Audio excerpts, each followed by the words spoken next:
Welcome to Krishnaverse, dear listener. Tonight we enter the story of Rama's incarnation, where the quiet power of selfless devotion begins to shape the sacred destiny of Lord Ram. Settle your heart and listen closely, as this timeless tale unfolds with grace, wonder, and divine purpose. I have a question, Acharyadev. Hari has taken birth in this world many times, but it seems he never loved anyone the way he loved Prahlad. What was so special about Prahlad? Great King, it was selfless devotion. True devotion has no hidden desire inside it. Prahlad asked nothing from the Lord, but Hari overflows with love for his devotees, and he never turns away a sincere prayer. If someone prays from the heart, he fulfills that wish too, Maharaj. Manu and Shatarupa bound the Lord himself through single-minded prayer. They bound the Lord? How is that even possible, holy sage? Yes, Maharaj, and I am speaking the truth. Manu was Brahma's son, and because he was the first human in creation, he was called Manu. His wife Shatarupa was the first woman created by Brahma. Both of them were ascetics, and they performed penance until they grew old and weak. Morishit leaned forward, listening closely as Sukha continued. The air around them bent still. Once in their old age, Manu and Shatarupa undertook a very severe penance. Standing on one foot, with both hands raised to the sky, they worshipped Vishnu. Pleased by that fierce austerity, the Lord appeared before them and spoke. His presence filled everything with calm. I am pleased by your penance. Whatever exists in creation, I wish to give to you. Manu, what do you and Shatarupa want from me? Speak, children. I will fulfill your prayer. To see you is the greatest gift for us. We have seen you with our own eyes, Lord. What more could we ask? We have received everything. We are blessed, Master. Truly blessed. There is still a hidden wish in your heart, Manu. Speak it. Do not be afraid.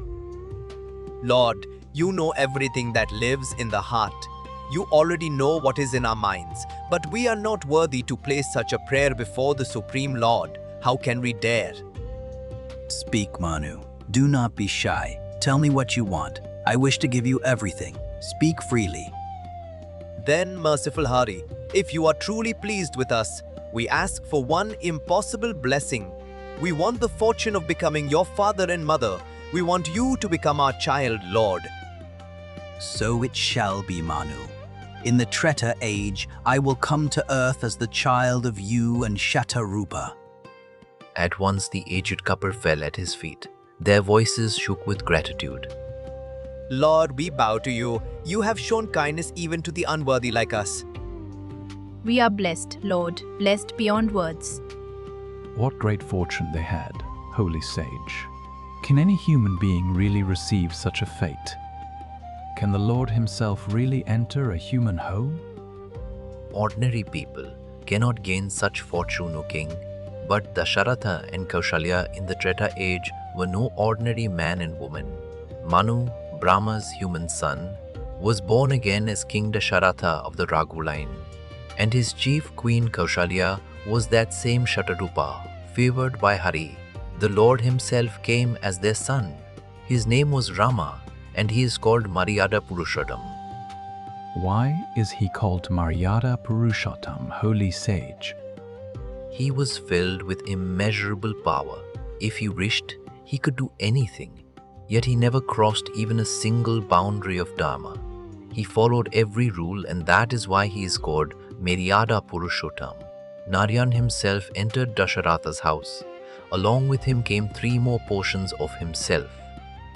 Who were they, Lord? They were Lakshman, Bharat, and Shatrughna, Dasharatha's other 3 sons. On the bank of the Sarayu, Narayan took birth in the Raghu line. In this way, the promise given to Manu and Shatarupa was fulfilled. Please tell me about Rama, holy sage. I want to hear about that jewel of the Raghu line. Great sages have described Rama for ages. Even so, O king, his story can never be fully told. God is endless, and so are his stories. Even Parashuram, who destroyed the Kshatriyas from the earth 21 times, was humbled by Rama. If Parashuram too was an avatar, how was he defeated by Rama, a Sharayadev? Sukha began the tale in a steady voice. A new scene seemed to open before the listening king. Rama, the eldest son of King Dasharatha of Ayodhya, went to Janakpur. King Janak of Mithila had arranged the Swayamvar of his daughter Sita, also called Janaki. For her marriage, Janak set a strange condition. There stood a bow given by Mahadev himself, and whoever could lift it and string it would win Sita's hand. Was stringing a bow really that impossible? What was so special about it? That board was vast, O king, and as heavy as a mountain. Nearly 300 servants had brought it together. You can understand from that alone that no single person could even lift it. To string it was beyond imagination. Yet Rama made the impossible possible. He lifted it with ease and pulled it so powerfully that it broke in two at once. Who was Lady Sita, holy sage? Outwardly, she was King Janak's daughter, but within, she had a far greater identity. Lakshmi of Vaikuntha herself had come as Sita, Narayan had come as Rama, and so his Shakti had to come as well. In the Swayamvar hall of Janakpur, Narayan accepted his own divine power. On the way back to the kingdom after marrying Sita, Parashuram stood in Rama's path. He challenged Rama to battle. Where did Parashuram's power come from, Lord? What gave him the confidence to challenge Rama? He possessed divine weapons. Parashuram carried a divine axe, and the whole earth trembled in fear of it. He also had Vishnu's bow. In ancient times, Vishwakarma made the two greatest bows in existence. One was Haradanush, which belonged to Shiva. That was the very bow Rama broke before marrying Sita. The second was the Vaishnava bow. That bow of Vishnu was in the hands of Parashuram. To humble his pride, Rama broke that Vaishnava bow as well. And then, what happened next, holy sage? Parashuram accepted Rama as an avatar of Vishnu. Bowing before him, he went away to Mount Mahendra. Rama then returned and lived happily in Ayodhya with Sita. Sukha paused. Then his voice deepened, and the peace of the tale began to darken. But if he had stayed only in Ayodhya, the true purpose of his coming would have failed. So Maya began to unfold her play. When the time of Rama's coronation drew near, terrible trouble arose in Ayodhya. Dasharatha had a queen named Kaikeyi, the youngest among his queens. Because of that, the old king loved her a little more.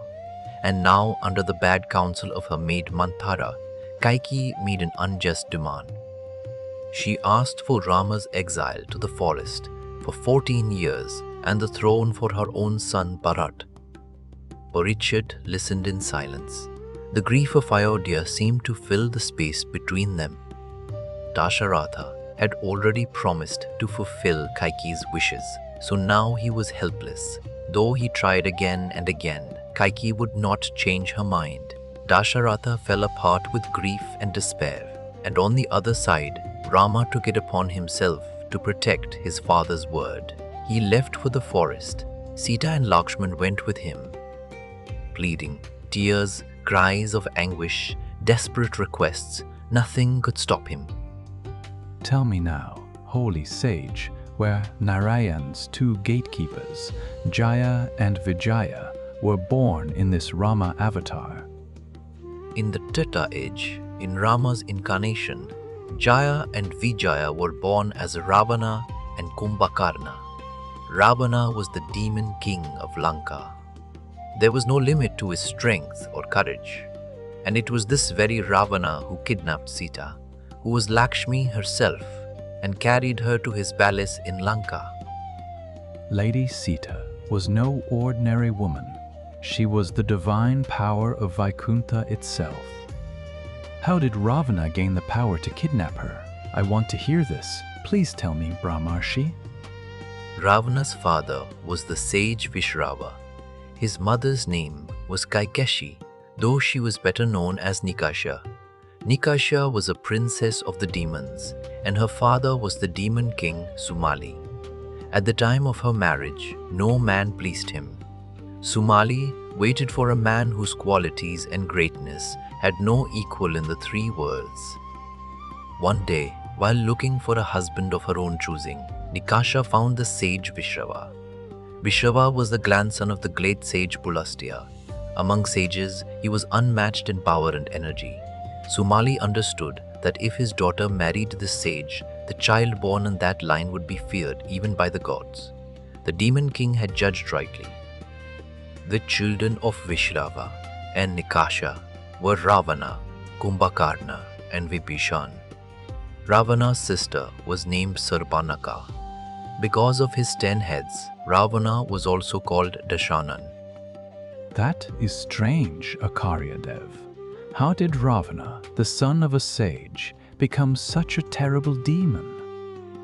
Among Ravana, Kumbhakarna, and Sarpanaka, the demonic nature was strongest. But Ravana had the knowledge, learning, wisdom, and penance of a Brahmin. Yet his greed to become the greatest king in the world turned him into a demon. For 10,000 years, Ravana performed penance for Brahma. Pleased by that terrible austerity, Brahma one day appeared before him. I am pleased by your penance, child. What do you want? Speak, and I will fulfill your prayer. Lord, I bow to you. If I have pleased you, then grant me this boon. Let no god, demon, giant, or asura be able to defeat me. Let my death never come at the hands of any of them. So be it. What you ask shall happen. After receiving this boon, Ravana began to think of himself as the greatest hero of heaven, earth, and the underworld. He was also a devotee of Mahadev. He even wished to carry Mount Kailash itself to Lanka.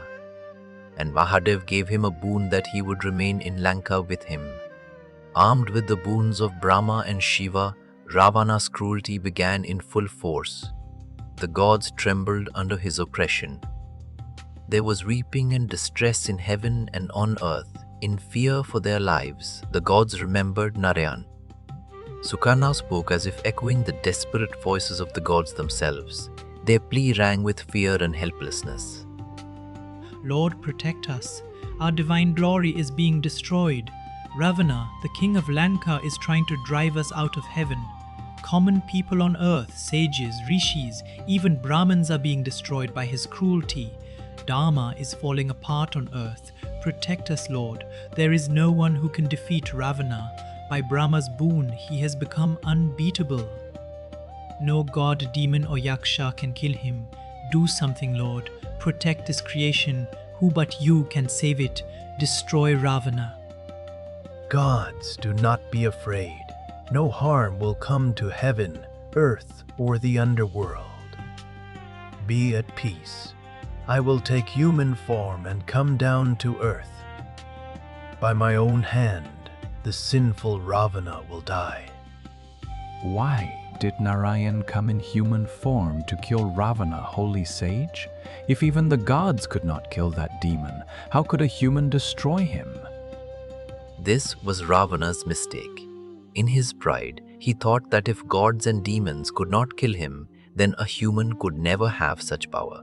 That is why, when he asked Brahma for a boon, he did not mention humans. So Narayan came as Rama to kill him. This Rama was the first complete human avatar. Holy sage, tell me about Kumbhakarna. What boon did Brahma give him? Ravana, Kumbhakarna, and Vibhishan arranged a great sacrifice. If that sacrifice succeeded, the one who performed it would become immortal. But the gods could not allow that, so they took shelter in illusion. I have already told you about Ravana, but here is the strange part. Indra, king of the gods, feared Kumbhakarna even more than Ravana. Kumbhakarna's strength, wisdom, knowledge, and judgment were greater than Ravana's. Indra knew what he might ask from Brahma if the sacrifice succeeded.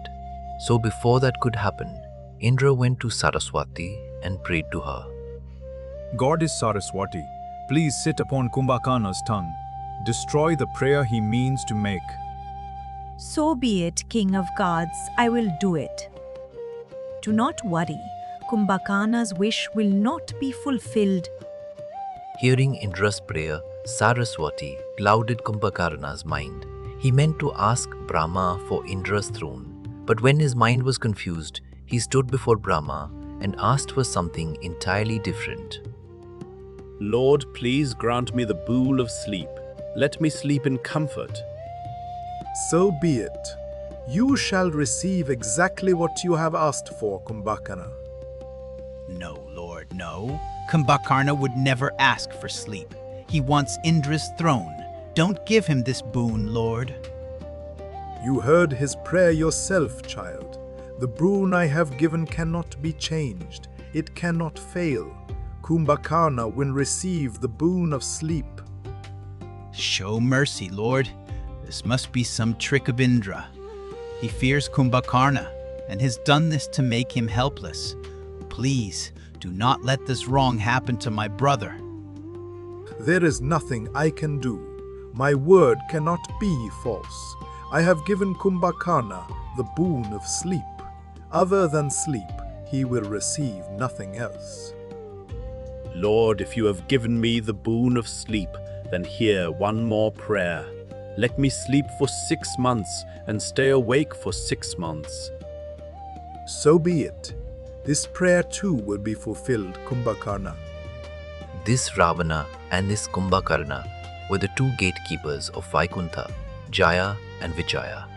To kill them, Narayan himself came as Rama, and it was for the destruction of Ravana that he left the royal palace of Ayodhya and went into exile.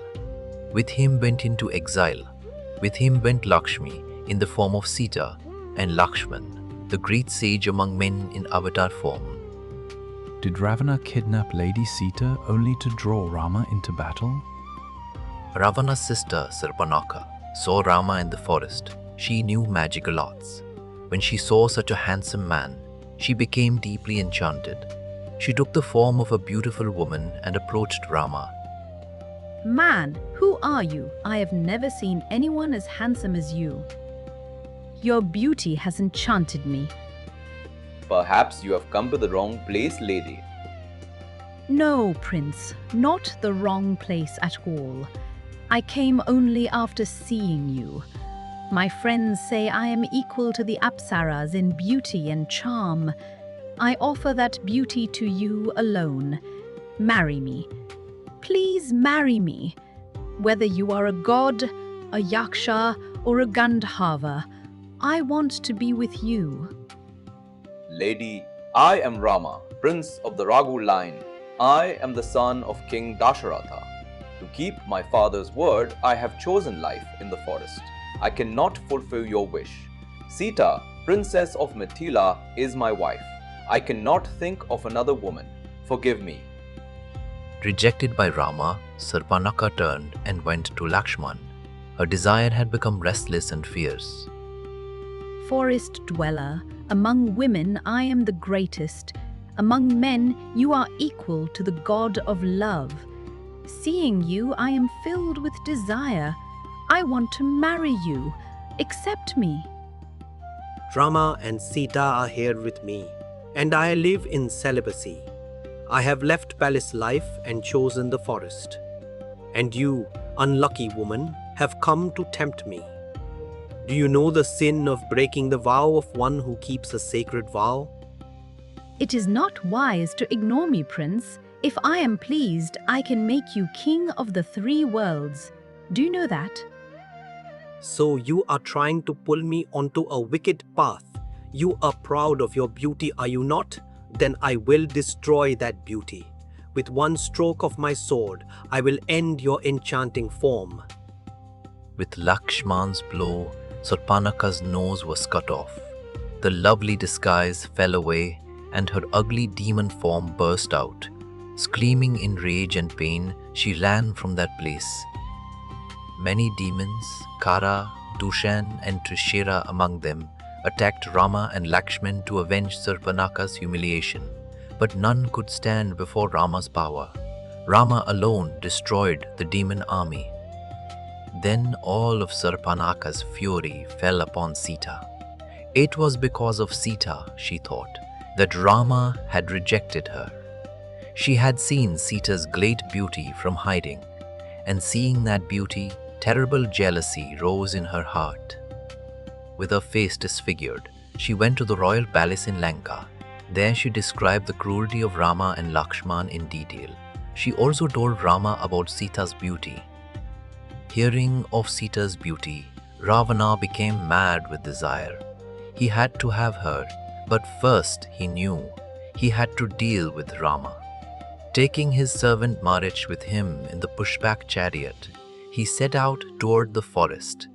He did not listen to a single warning from his chief queen Mandodari. By Ravana's command, the magical Marich took the form of a beautiful golden deer. It wandered before Rama's hut and then slipped behind the trees. Seeing that deer, Sita was filled with wonder. Her eyes shone with delight. Look, Lord, look at that deer. I have never seen such a golden deer in my life. Please bring it to me. I beg you, Lord. Taking bow and arrows, Rama went after the golden deer. At the sight of Rama, Marich in that deer form ran far away. Rama chased him deep into the forest and at last killed that magical creature. But before dying, Marich imitated Rama's voice. Lakshman, Lakshman, Lakshman, save me, Lakshman. Do you hear that? Why is Raghupati calling like this? He must be in danger. Go, Lakshman, go at once. Save him and bring him back. Please be calm, lady. Do not be afraid. No danger can come to Rama. This must be some magical trick meant only to make you anxious. Do not be troubled. I will not leave you here alone. No, Lakshman. Go at once. This is my command. Do not think about me. Free him from danger. Your command is sacred to me, lady. I am going. But before I leave, I have drawn a line before this hut with my bow. If you stay within it, no danger will touch you. Do not forget my words. I go now to bring back Rama. Be victorious, Lakshman. Soon after Lakshman left, a voice came from outside the hut. It sounded humble, but something about it was off. Will you give a handful of alms to a beggar, mother? God will bless you. A beggar? I have never heard a beggar speak like that. I have come from very far, mother. I got no alms anywhere, and so I have come to you. You are like Lakshmi herself. Will you give me something to eat, mother? Here, take this. I have given you everything that was in my hut. What is this, mother? You give alms from so far away, as if with no care. Don't you know that God lives among the poor? I will not take anything given with disrespect. I am leaving. I will find food somewhere else. What have I done? I showed disrespect to a poor beggar. I should have crossed the line and gone before him with the offering. Giving alms to a beggar cannot bring danger. Wait, don't go. I am coming out to place the alms before you. Come out, Mother Lakshmi. Place the alms in this bag. Take it, son. Eat well. Who are you to speak so calmly before me? Come, get into my pushback chariot. I am Ravana, Lord of Lanka. No one on earth can stop me. Get in. Crossing the line Lakshman had drawn, Sita came out to offer alms to Ravana, who was disguised as a beggar.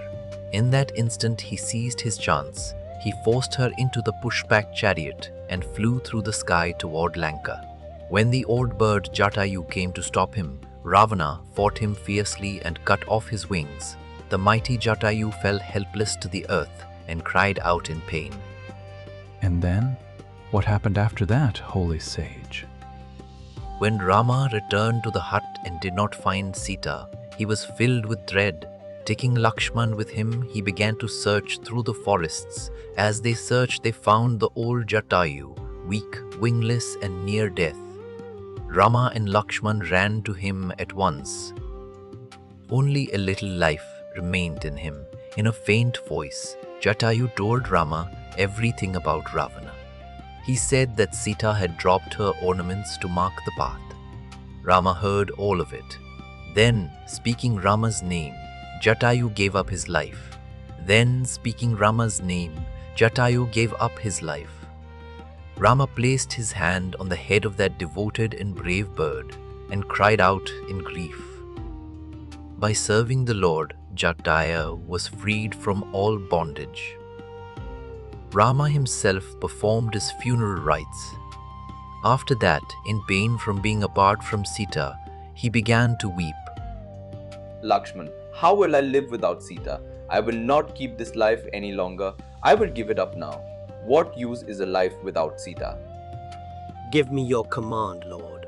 If you say the word, I will destroy Lanka and bring back Lady Sita. But I cannot bear to see your grief like this.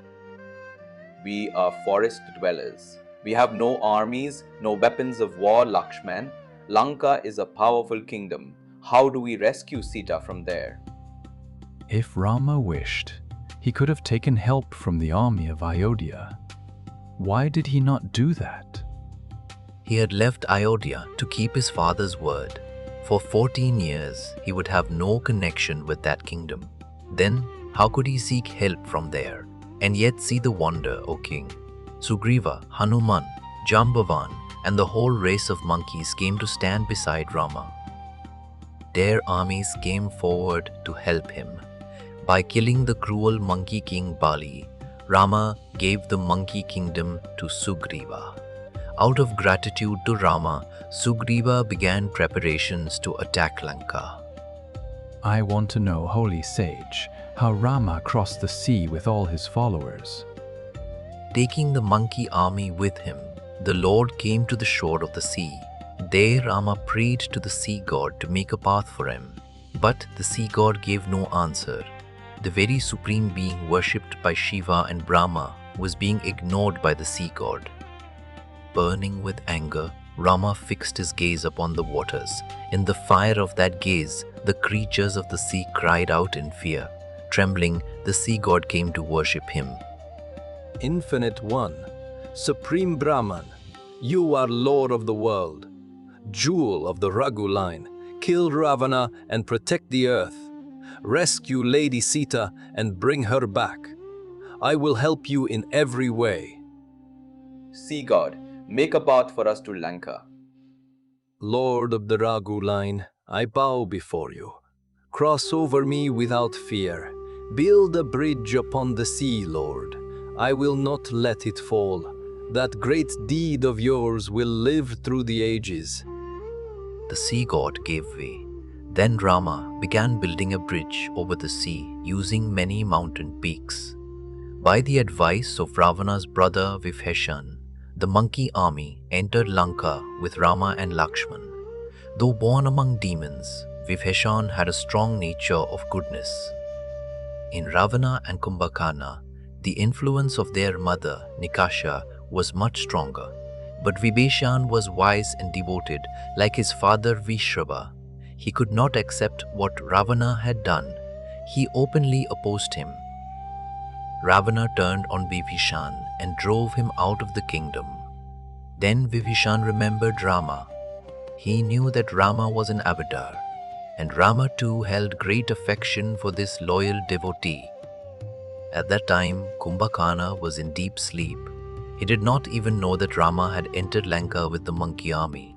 And even before Rama came, Lanka had already burned.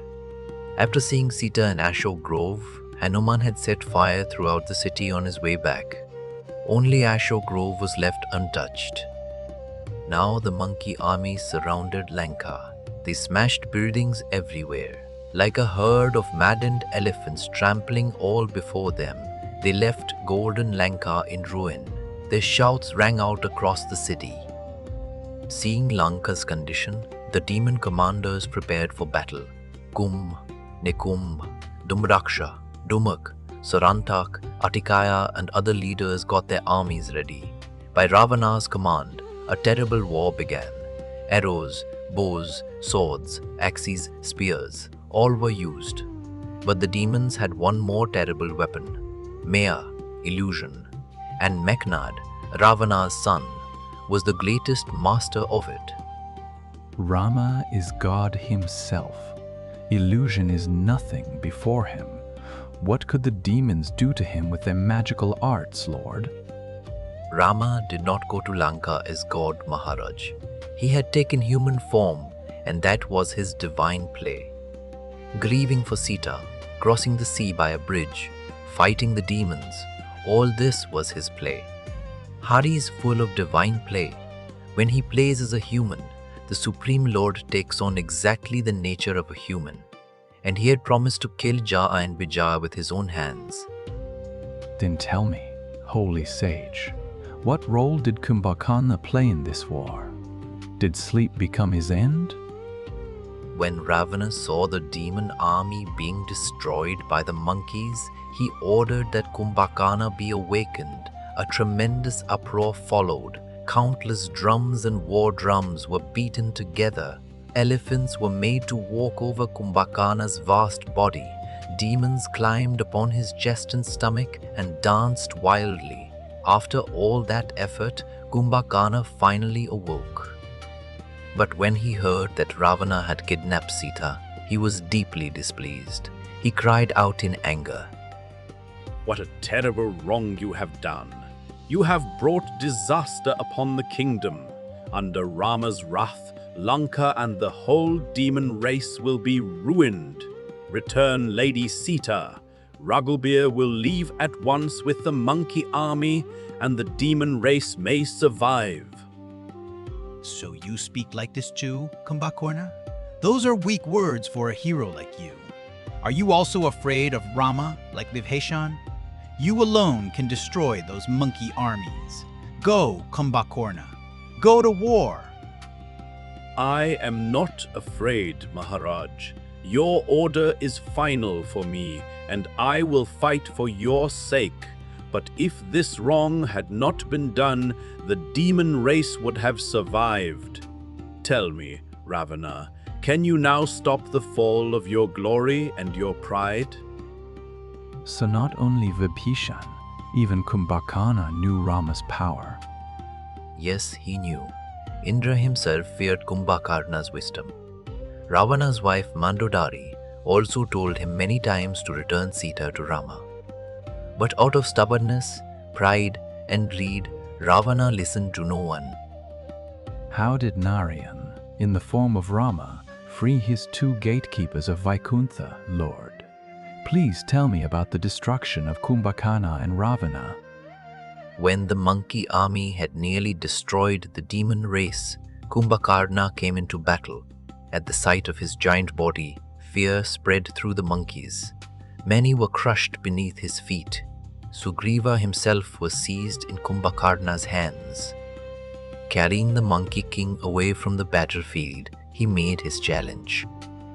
The king of the monkeys is my prisoner. Tell the monkey race to surrender now, Sugriva. No, never. My army will never bow before these sinful demons. No one matched Sugriva in battle skill. Using that skill, he freed himself from Kumbhakarna's grasp. Then the monkey army threw itself back into the fight. But before that gigantic body, their struggle looked almost like a children's game. Then Rama himself entered the field. Arrow after arrow flew from his bow. He knocked every weapon from Kumbhakarna's hands. Left unarmed, Kumbhakarna rushed forward to fight with his bare hands. But Rama's sharp arrow tore through his chest. Kumbhakarna fell, his giant body crashing upon the earth. From within him, a light came out and merged into Rama's chest. Hearing of Kumbhakarna's death, Ravana lost his senses. After Makhnad's death, his last great support was gone as well. Carrying deep sorrow in his heart, Ravana himself went to battle. Even his earlier attempt to frighten Rama by cutting off the head of an illusory Sita had failed. Now no path remained except open war. Like a burning ball of fire, Ravana rushed toward Rama. Wicked Ravana, all your power will now be destroyed. You took my wife, and in your pride you thought no one could stop you. Look around you. Your family lies on this ground, and your army is gone. Still you have learned nothing. Now you will die by my hand. A man speaks bold words when death is near. Let us see who kills whom, Rama. Beware.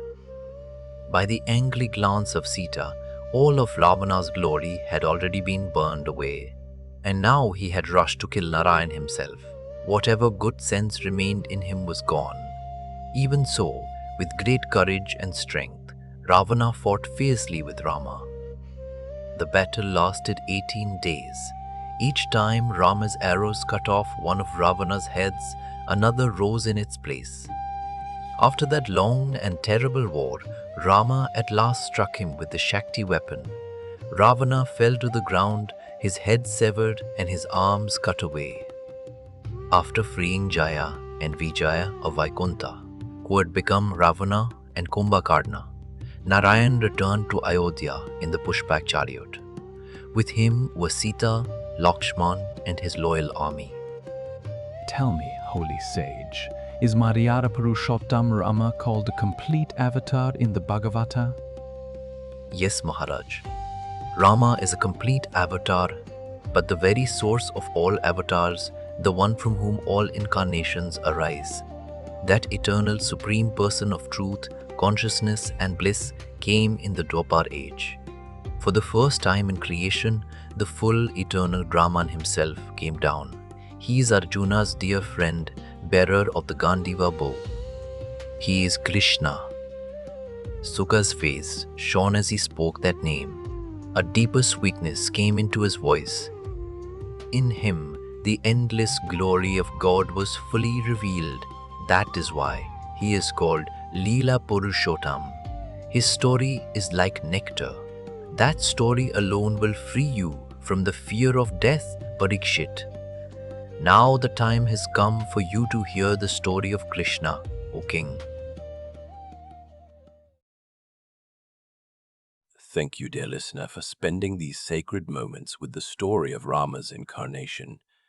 If this journey touched your heart, I invite you to subscribe and explore more timeless stories here on Krishnaverse. Until we meet again, may the light of Dharma guide your path and bring peace to your soul.